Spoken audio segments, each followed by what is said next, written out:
Hello everyone. Late video today, but we had a loss today, which wasn't bad. It was fully my fault. Um, no one else to blame for it but me. But I already got rid of the not executions, what was it called? Whatever this thing's called. I don't know. It was around here. Right there. An 8-point stop, and I was targeting day open. So, honestly, pretty stupid on my part. Actually, wait, I can tell you exactly what it was. I remember. It was... Nope. Stop. There we go. I was way off. Right there. There was Wick Theory here, and a Fervagap CE aligned perfectly with my supposed Wick Theory, even though it really wasn't good Wick Theory, and that's the reason this trade failed. The Wick Theory never actually broke through any liquidity. It was just going through liquidity, which is completely my fault. I should have recognized that. I think I was just tired, if I'm being honest. The trade technically worked out in the end, but it wasn't because of my model. It was just pure dumb luck. But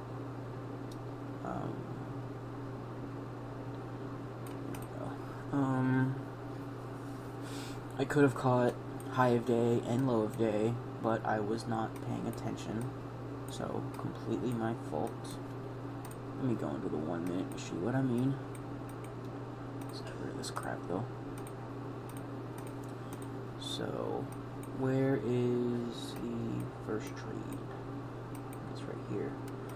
Alright, so we had this first trade. And I'm usually sticking in the 1 minute. Or I'm usually sticking in the 15 minute. But both of these were in the 1 minute. So I'm going to start scaling down my time frames a little bit and start testing out different time frames. Because I've only tested the 15 minute. But it seemed to work almost perfectly on the 1 minute today. So, always keep my limit 3 points above CE. So, this would have tagged me in. Reason this worked, swept this liquidity down here. This is London low. Yep. It's London low. Swept liquidity from London low. Rejected it. Came back, retested. And then I think it went like 200 something points. Yeah. Could have had another entry right here. 3 points below CE, would have tagged, it swept this liquidity right here. The only reason I didn't enter this was because it didn't sweep this liquidity right here, with the SMT on it. It only swept this right, yeah, it did sweep this right here. And then this over here, but it didn't sweep this, so that was the only real issue with this one, and that's why I didn't enter off it. But yeah, you could have entered again off that. This was the better entry, obviously. Second trade that I could have taken that caught a high of day, but I just honestly was not paying attention at all today. Yeah, there's a bunch of different crap going on that I was doing. All this liquidity, this, all that got swept, and it got rejected off of. I think there's Wednesday. Yeah, this is like Wednesday's highs, kinda. Anyway, rejected, you would have been in drawdown like 1.5 points, give or take. And honestly, this ran like a while. This ran for like 600 points. I wouldn't have targeted 600 points, obviously. I probably would have targeted these Asian lows since they didn't get touched earlier. Since they weren't touched back around 10, I probably would have targeted Asian lows. So that would have been about 226. So 400 points in the day, if I caught them. But still collecting data on the model, so it'll come with time. But I'm hoping eventually I'll be able to catch high and low of day every single day, which has been working out pretty well. These past 3 days, the model's caught high and low of day past 3 days. I didn't catch it today, but I caught it the last 2 days. Also, kind of a weird day for price action wise, because we had this big push up, because there's still like 60, 70 points to be filled for this new day opening gap. So I originally thought the trade I took originally, which wasn't a good trade by any means, it really wasn't. It had a couple of the rules I like. It also had stuff that I just didn't catch at the time. But my true target for this trade, because I took it right here, I was going to take it to fill this new day opening gap, because I'm like, oh, that's a lot of liquidity just lying there that we haven't came into yet.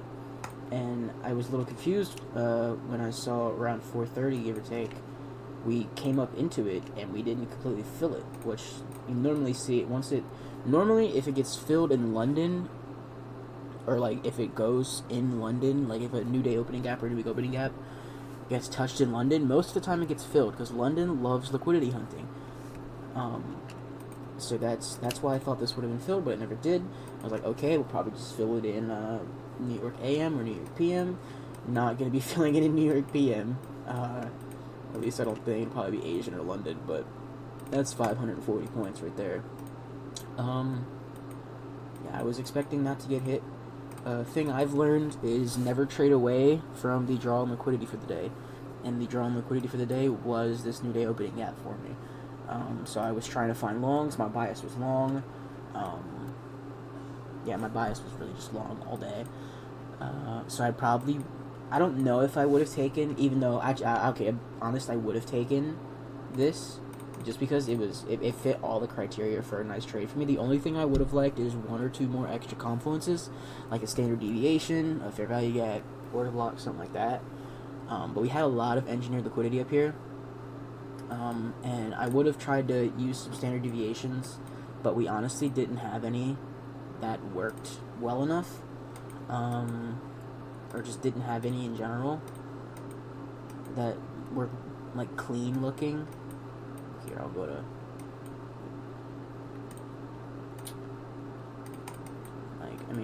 seriously, none of these worked.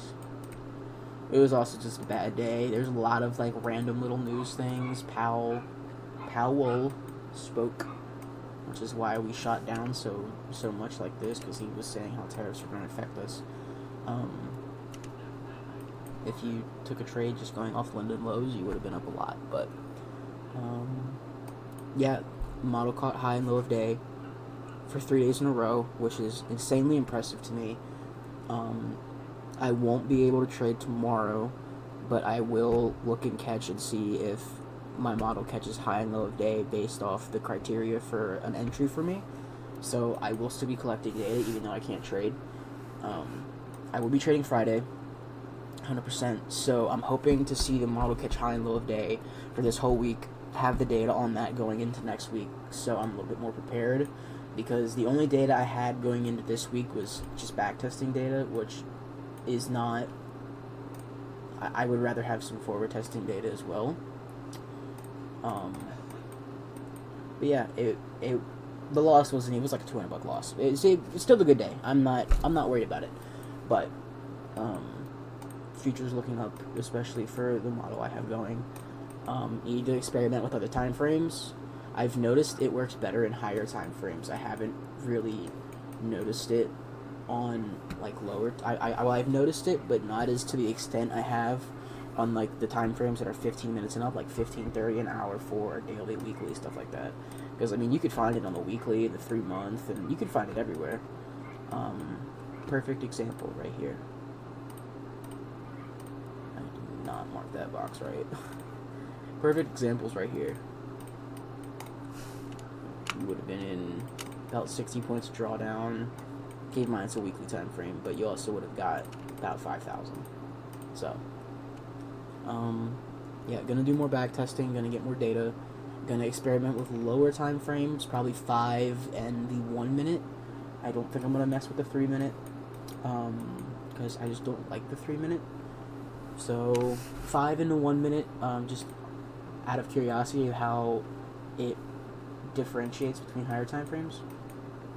So gonna do that, and I will be back on Friday. See you later.